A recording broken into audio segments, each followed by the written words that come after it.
You know, I got this sermon a few weeks ago. I was preaching in the bus ministry, and y'all don't get the fancy pictures they got. You're supposed to be adults, but they got all the fancy pictures and stuff. But I got looking at this sermon, and I thought, man, there's an adult sermon in this thing if you just go through it right. And so I kept digging, and so if you turn with me to Daniel chapter 3. Found this to be a very interesting story here that's contained here in the first 18 verses. And so I want to go through it tonight, and I want to talk about faith, but I want to look at it as a commitment. How much commitment do you have in your faith? You know, it's pretty easy to talk about being faith. I got faith. You know, in America, it doesn't cost us a lot to be a Christian. Yeah, maybe somebody will say something bad about you or something like that, but they're not taking you out on the street corner and killing you. They're not disowning you from your families because you're a Christian, and they can't understand that in the Muslim world. But in America, we have a lot of freedom, but do we really have any faith? Do we really have any commitment to this faith? And so I want to look at these three men tonight in this story here, and I want to go through and talk about commitment and what it means. And the Bible says, Nebuchadnezzar the king made an image of gold whose height was 80 cubits, and the breadth thereof 6 cubits. He set it up in the plains of Dura in the province of Babylon. Then Nebuchadnezzar the king sent to gather together the princes, the governors, and the captains, the judges, the treasurers, the counselors, the sheriffs, and all the rulers of the provinces to come to the dedication of the image which Nebuchadnezzar the king had set up.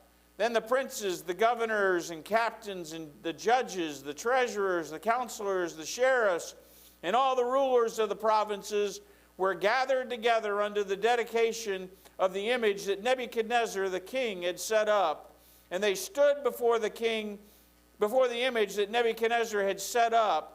Then an herald cried aloud, To you it is commanded, O people, nations, and languages, that at what time ye hear the sound of the cornet, flute, harp, sackbut, psaltery, dulcimer, and all kinds of music, ye fall down and worship the golden image that Nebuchadnezzar the king hath set up. And whoso falleth not down and worshipeth shall the same hour be cast in the midst of a burning fiery furnace. Therefore at that time, when all the people heard the sound of the cornet, flute, harp, sackbut, psaltery, and all kinds of music, all the people, the nations, and the languages fell down and worshiped the golden image that Nebuchadnezzar the king had set up.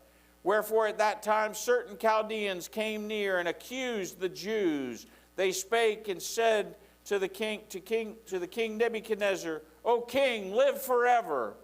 Thou, O king, hast made a decree that every man that shall hear the sound of the cornet, flute, harp, sackbut, psaltery, and dulcimer, and all kinds of music shall fall down and worship the golden image. And whoso falleth not down and worshipeth, that he should be cast into the midst of a burning fiery furnace. There are certain Jews whom thou hast set over the affairs of the province of Babylon, Shadrach, Meshach, and Abednego. These men, O king, have not regarded thee. They serve not thy gods, nor worship the golden image which thou hast set up. Then Nebuchadnezzar in his rage and fury commanded to bring Shadrach, Meshach, and Abednego. Then they brought these men before the king. Nebuchadnezzar spake and said unto them, Is it true, O Shadrach, Meshach, and Abednego, that ye do not serve my gods, nor worship the golden image which I have set up? Now if ye be ready, that at what time ye hear the sound of the cornet, flute, harp, sackbut, psaltery, and dulcimer, and all kinds of music, ye fall down and worship the image which I have made well. But if ye worship not, ye shall be cast the same hour into the midst of the burning fiery furnace. And who is it that God that shall deliver you out of my hands? Shadrach, Meshach, and Abednego answered and said unto the king, O Nebuchadnezzar, we are not careful to answer thee in this matter. If so be, our God whom we serve is able to deliver us from the burning fiery furnace, and he will deliver us out of thine hand, O king. But if not, be it known unto thee, O king, that we will not serve thy gods, nor worship the golden image which thou hast set up. You know, I was drawn into something in this passage. They said, we're not careful to answer. They didn't stop to think. They're talking to the king. You know, it's not just the average person on the street they're talking to. They're talking to the king. It'd be like talking to Joe Biden. You might be a little careful about what you're going to say to Joe Biden. He's the president of the United States. You got to kind of respect the office. And so they said, we're not careful to answer you, O king. They knew what they were going to say. They were committed to what they were doing. They had faith. You know, we see faith defined for us over in Hebrews chapter 11 and verse 1, where it says, now faith is the substance of things hoped for, the evidence of things not seen. You know, I'm always comforted by that. Faith is substance. It's something I can hold on to. It's evidence for things I can't see.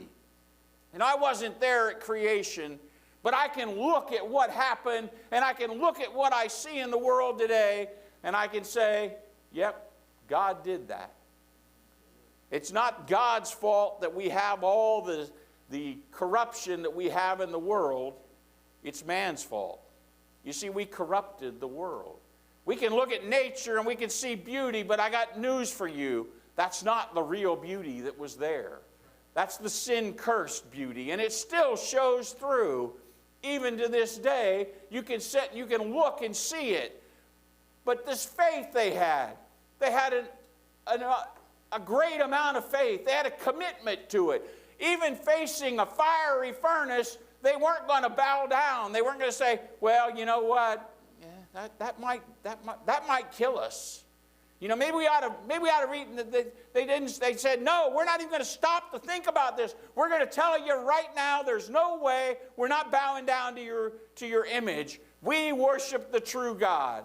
And he'll either deliver us or he won't. But regardless, we're not bowing down to your image. We want you to know that. And it made Nebuchadnezzar really mad, so mad that he heated the furnace 7 times hotter. But that's not the story tonight. Tonight I want to talk about the commitment.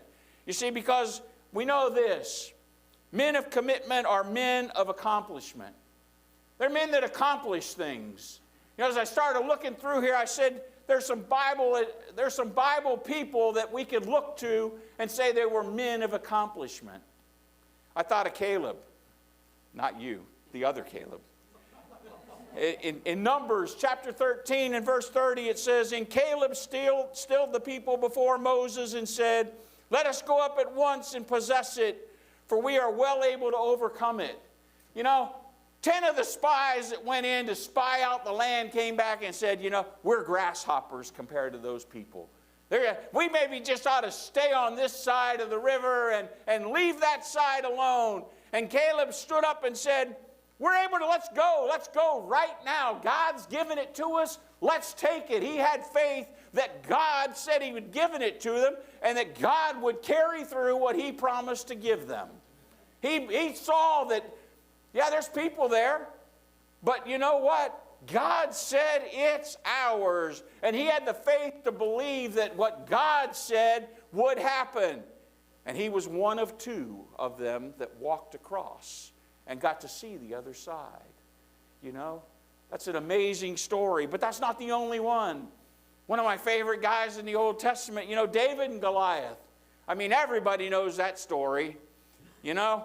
But I look at this and I said in 1 Samuel 17:32, it says, and David said to Saul, let no man's heart fail because of him.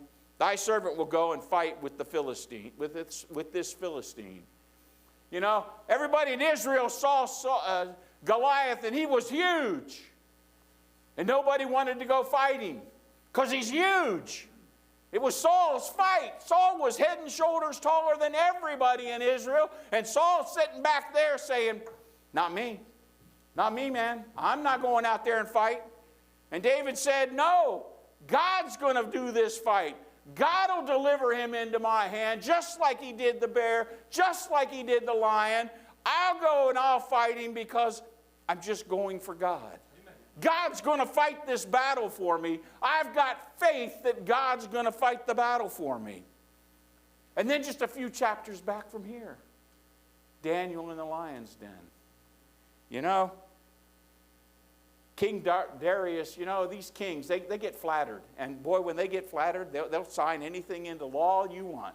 Just tell them a bunch of nice things and they'll sign things into law. And Darius did. And he didn't think about the fact that Daniel was a man of God. And he wasn't going to do as Darius had said. And it says in Daniel chapter 6 and verse 10, it says, "Now when Daniel knew that the writing was signed, he went into his house, and his windows being open in his chamber toward Jerusalem, he kneeled upon his knees 3 times a day and prayed and gave thanks before his God as he did aforetime." You know, Daniel knew the law had been signed, that anybody that asked anything of anybody except King Darius for 30 days was going to get thrown into the lion's den. And what's the first thing Daniel did? It says he went home and prayed. He didn't think about it. He's just like Shadrach, Meshach, and Abednego. He didn't think about what the consequences were. He said, you know what? I trust my God. I trust that he'll deliver me. And if not, I don't care.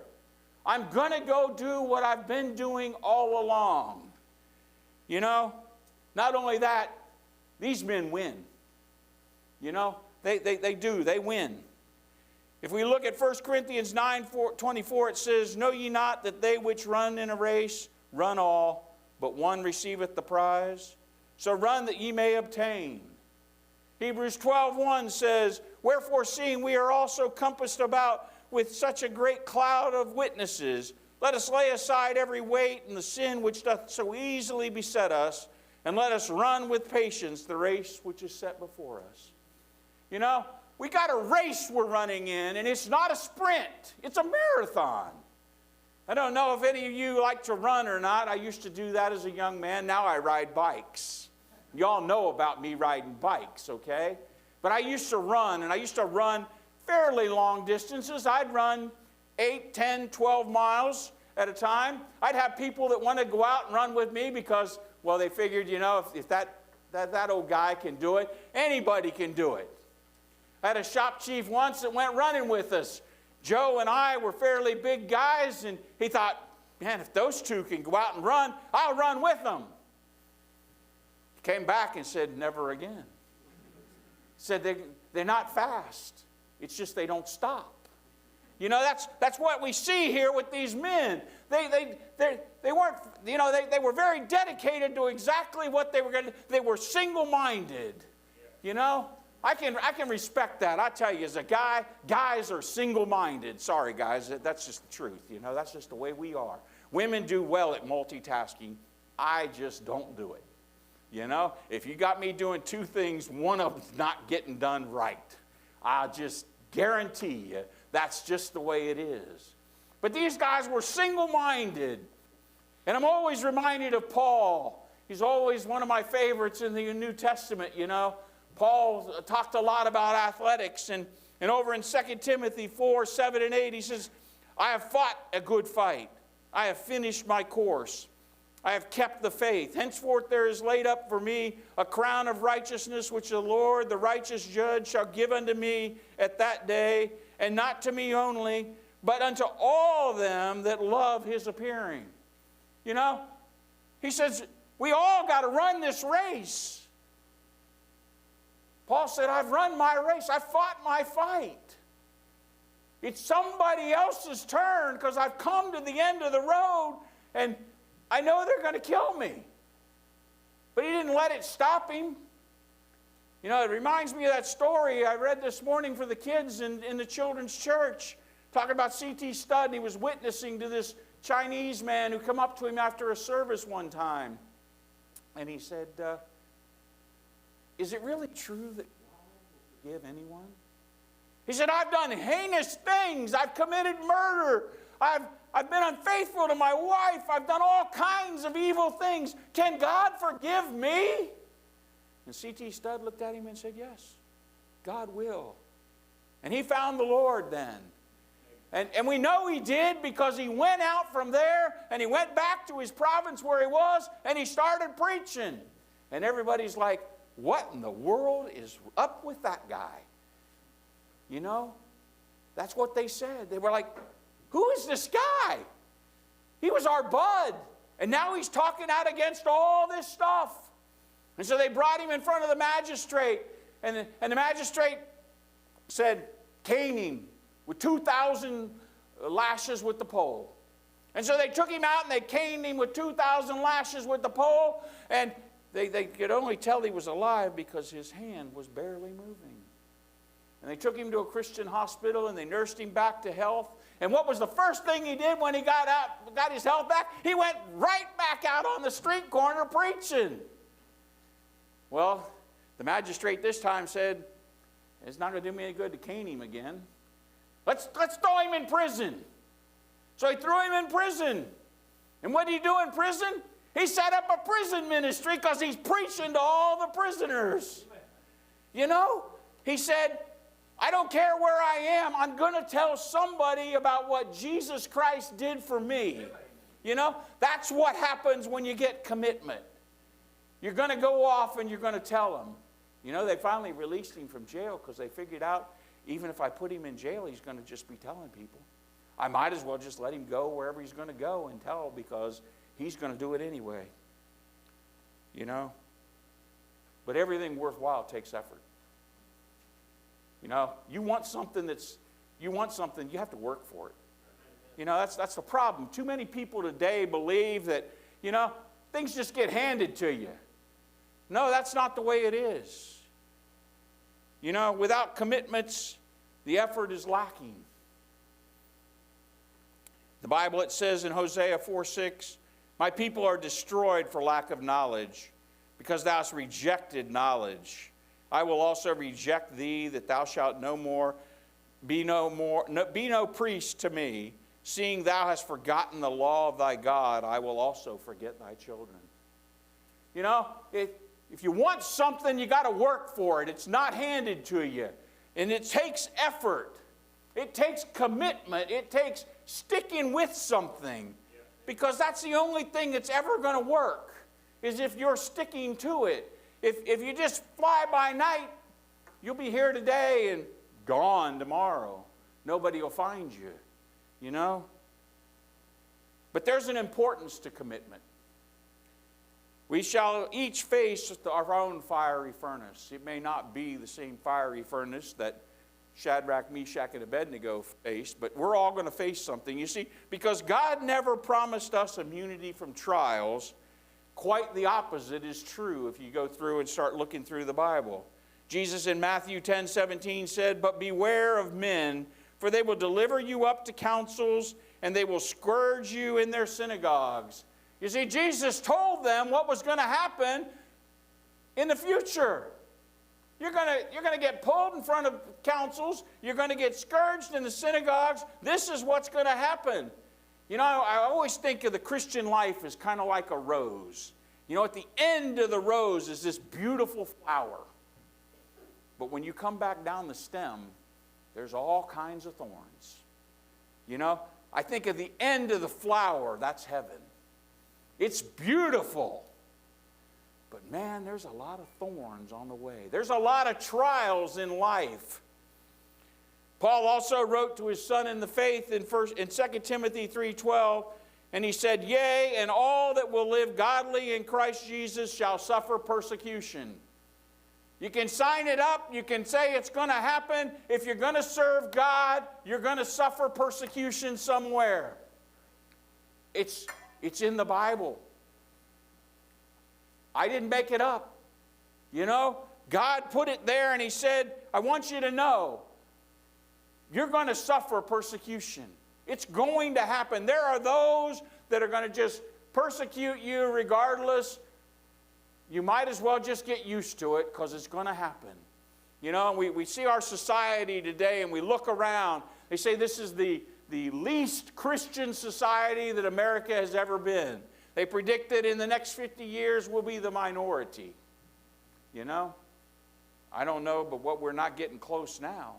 You know, they talk about the Z. I think that's the brand newest generation.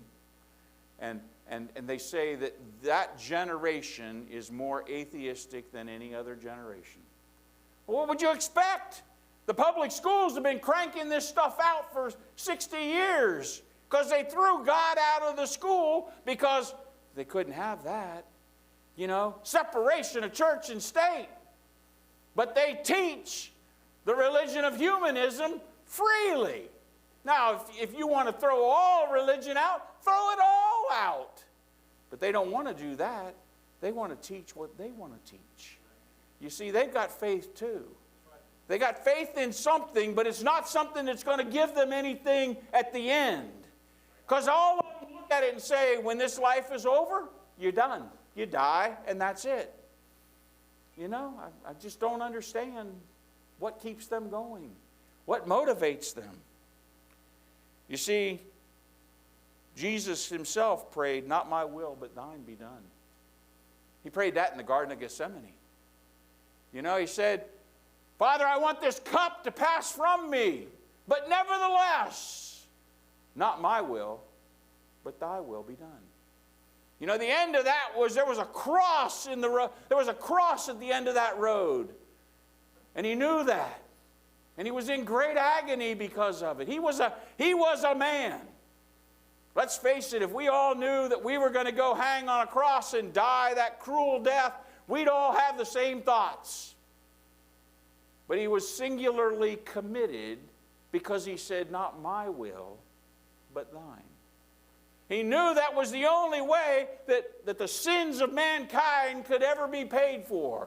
It required a perfect sacrifice. And it was him and only him that could be that perfect sacrifice.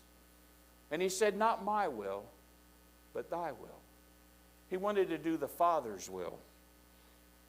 You see, the human nature seeks the easy path. What's the easiest way I can go and do this? How can I avoid the challenges? You know, we got fast food. You know, we drive up to the window and we call in our order and then we pull around and we expect the food to be there waiting on us. You know, we got microwaves that we can cook dinners in minutes that used to take hours. You know, I mean, it's amazing. You know, we keep looking for what's the easy way instead of what's the way that really is going to work. You know, I remember I used to be a big guy, 315 pounds. And I got tired of it. I was like, I'm tired of this. I don't want to be that guy anymore. But I'll tell you, losing weight is work. It's a lot of work. But at the end, I don't take any pills at all. Doctors are amazed. They said, you'd be the poster child if we could put up a poster child and say, this is the guy and look what he did. I didn't do it. God let me do it. You know, I realize that Mike doesn't do anything, you know. Yeah, Mike might be the person that everybody can see there and things like that, but I realize that it's God that let me do it, you know. He's always there. I'm always amazed at God. I mean, I got to tell you, I'd have written Mike off years ago. I really would have. I'm just amazed. You know, I look at this and I say, God made the whole world in 6 days, and he's been working 62 years to get me, 63. I had a birthday this summer. 63 years trying to get me straight. I'm telling you, what patience is that? He made everything in 6 days, and he's been working 63 years to get me here. But he is. He keeps working, and I'm glad of that. Amen. I tell you, I get excited when I get up in the morning and I start reading my Bible and I start seeing things, and I'm like, wow, that's really neat. You know, you start seeing things, and the dots start connecting together. I don't know if you're that kind of a person or not, but for me, I got to be able to connect the dots. I'm an engineer, okay? That's what we do. We connect dots together. You know, I understand ones and zeros. It's 2 through 9 that gives me problems. You know, I'm just kind of a ones and zero kind of guy. But you know, we need to just stay focused, singularly focused. We need to be like these men that God has given us examples. He's recorded not only their good, He recorded their bad too, so we know they're real men. Let's face it, He wrote a lot about David, and I guarantee you David would have liked to said, God, can we just leave that one out? Can we leave this one out too?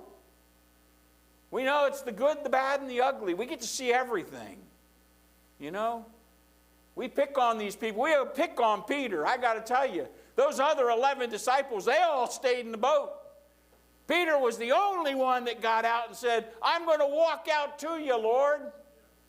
He was the only one that got out of that boat, but he gets the bad press because he took his eyes off the Lord and started sinking.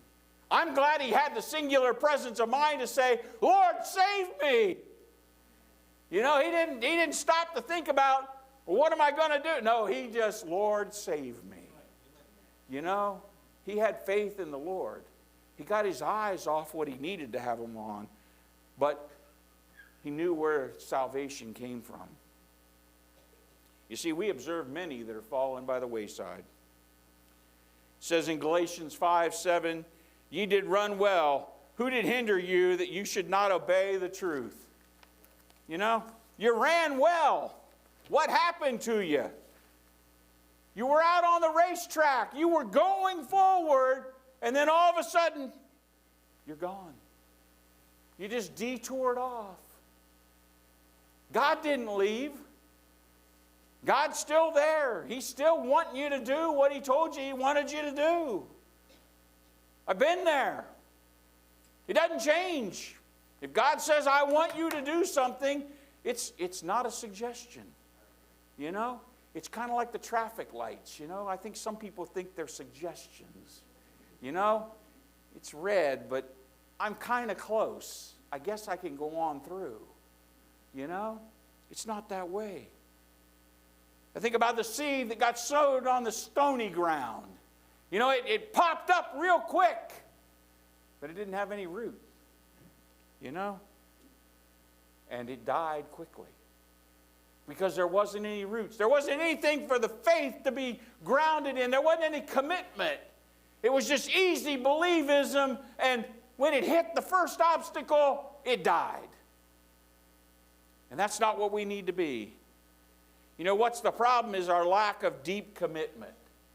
I can think of nobody else more prominent in the Bible than Demas. And at the end of Colossians and Philemon, Paul said about, we see Demas mentioned. He's one of the ones that was there with Paul. But when Paul wrote 2 Timothy, he said, for Demas hath forsaken me, having loved this present world, and is departed unto Thessalonica, Crescens to Galatia, and Titus to Dalmatia. You see, Demas walked away and said, that's enough, I'm done. It's too costly. You know, Shadrach, Meshach, and Abednego said, we're going to go this way. We don't care what it's going to cost us. We're going to go this way because we know this. Our God is able.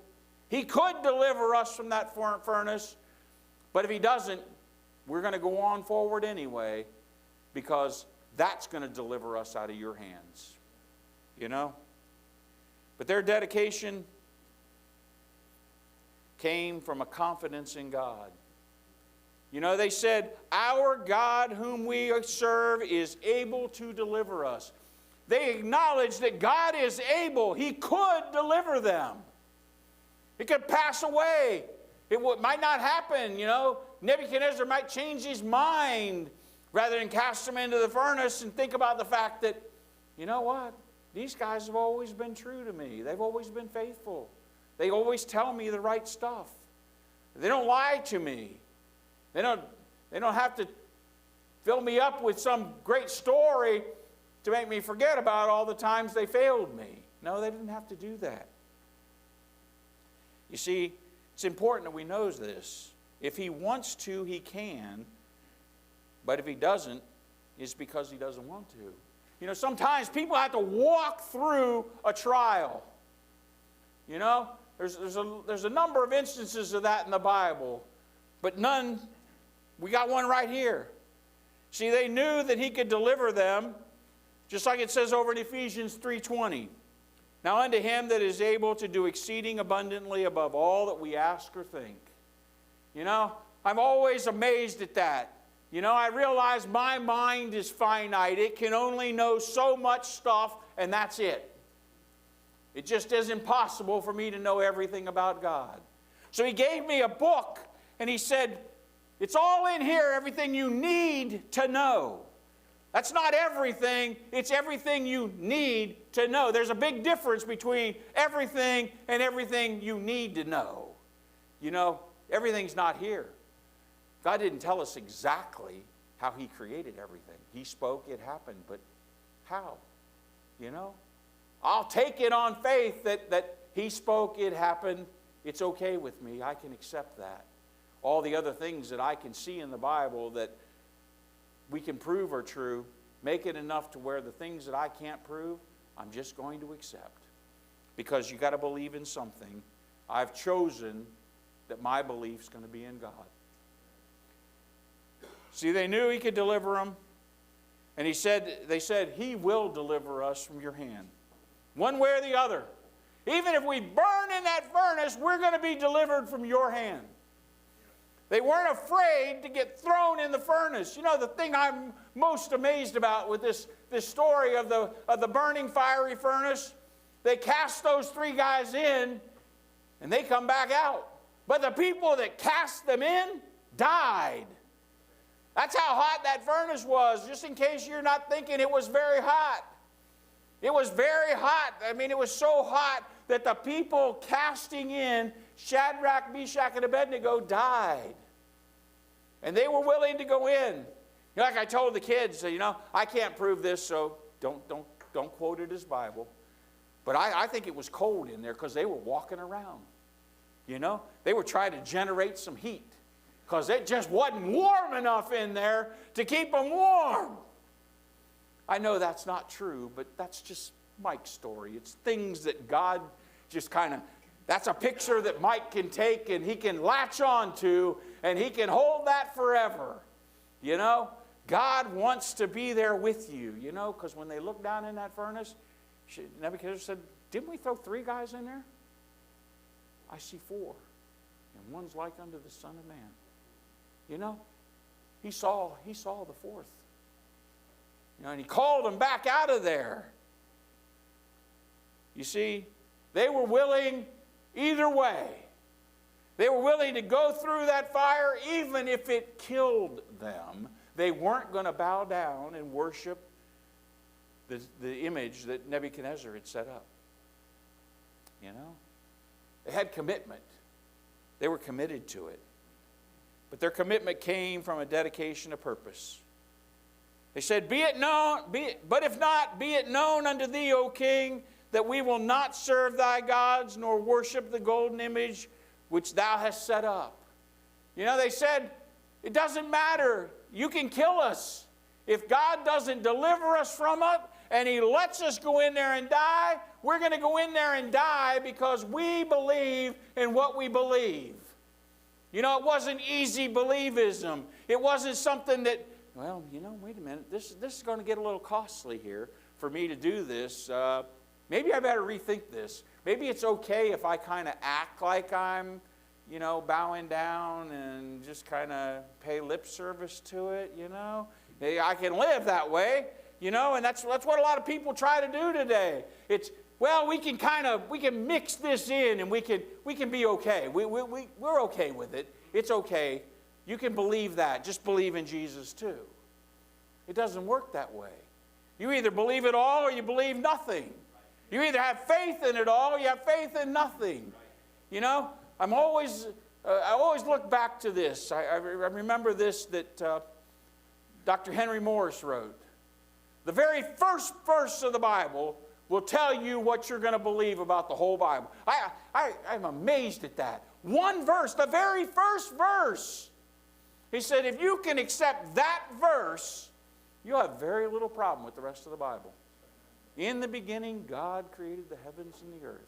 If you can believe that, then you can accept the whole rest of it. Do you have faith that God did what he said he did? Because we weren't there. Moses, when he wrote it, he wasn't there either. God told him, in the beginning, I created everything. I spoke and it happened. Write that down, because that's all they need to know. I'm not going to tell them anything else about it. I'm just going to tell them that I did it this way.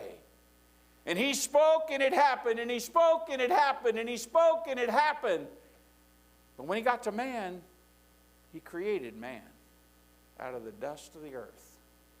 You know, man's a special creature. We're not an animal.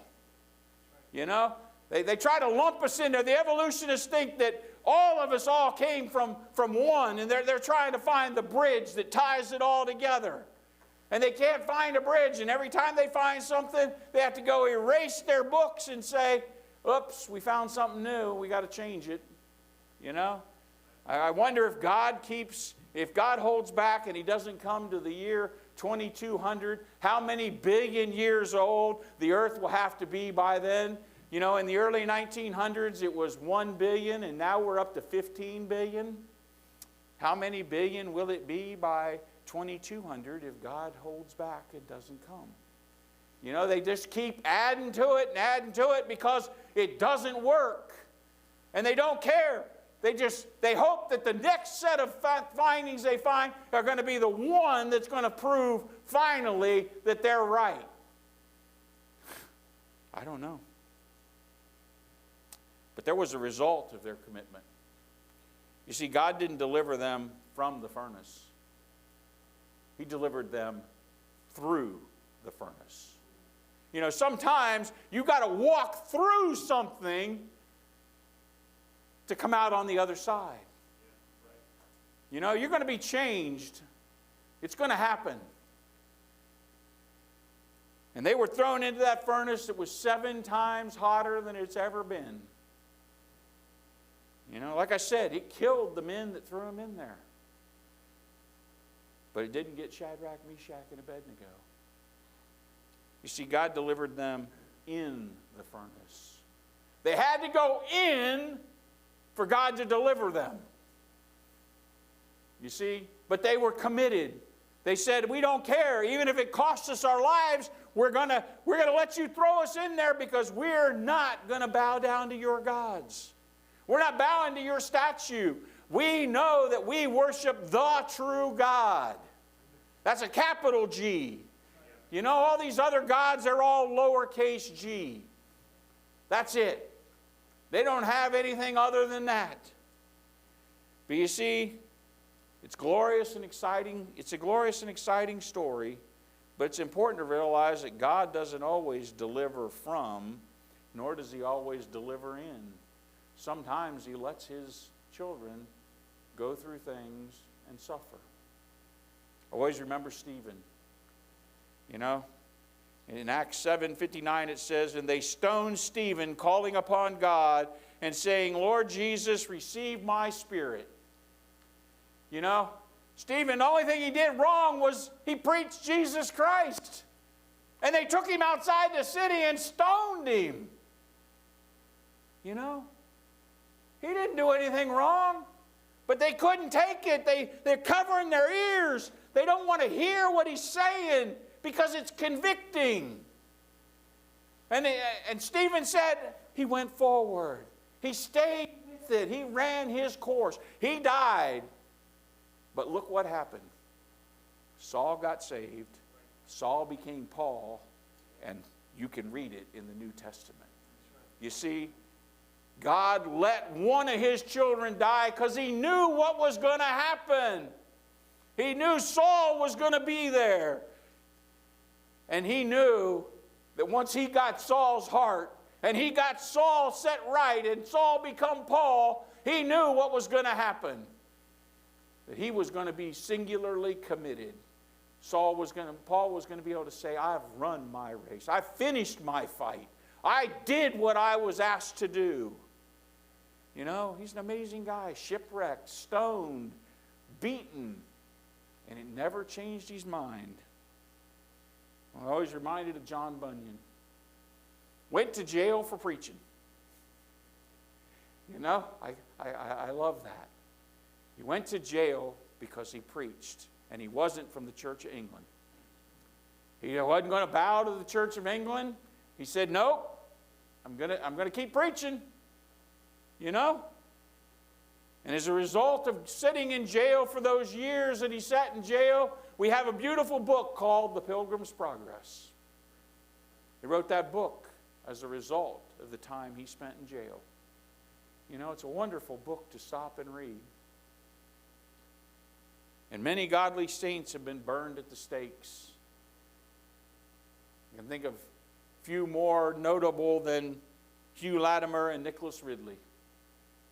You know, in the 1500s, because they wouldn't admit that Holy Eucharist was really Jesus Christ. That once the priest prayed over that wafer and that wine, that it really became Christ's body and really became Christ's blood. And they wouldn't bow down and do that.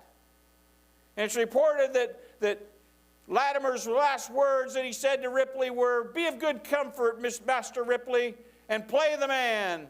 We shall this day light such a candle by God's grace in England as I trust shall not be put out." Amen.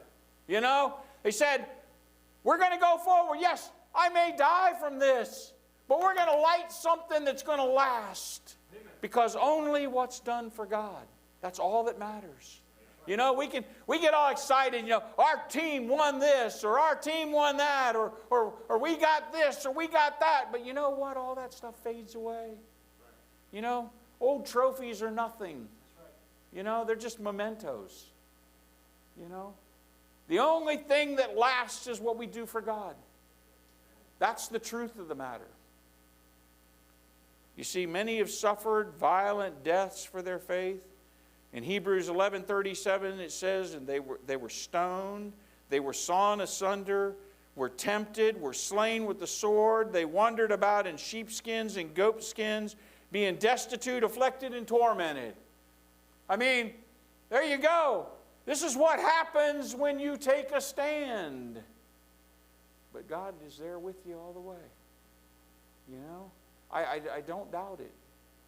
You know, I always noticed that there in Acts where it talks about they stoned Stephen.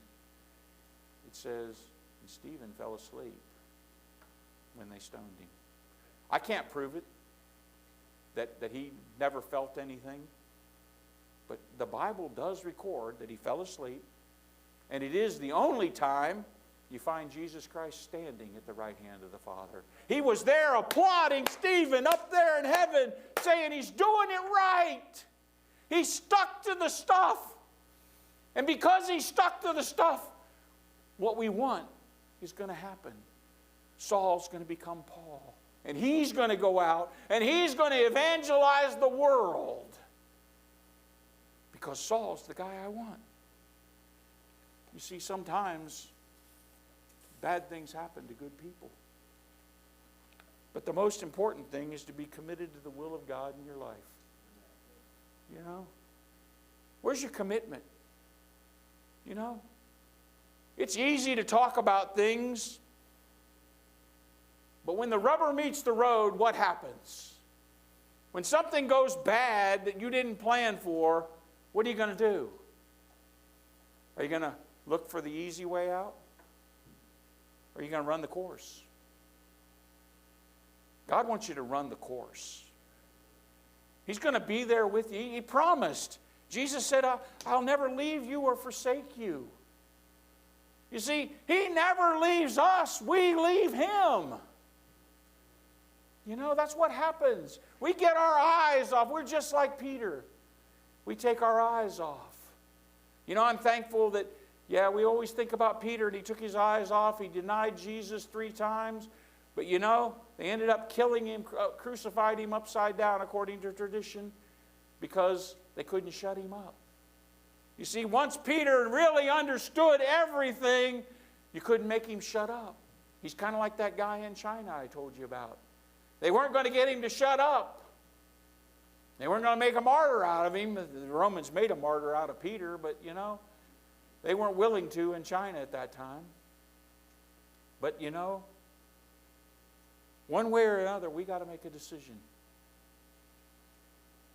We got to come to the point where we say, He'll deliver me if I trust in Him and commit to Him. He may deliver me and I die, but I'm still going to be delivered out of somebody's hands. Or He may deliver me from it like He did Shadrach, Meshach, and Abednego. But it all depends on our commitment. It's not God's commitment. It's our commitment. Are we committed to Him, or are we going to just walk away when it gets hard? Please think about that.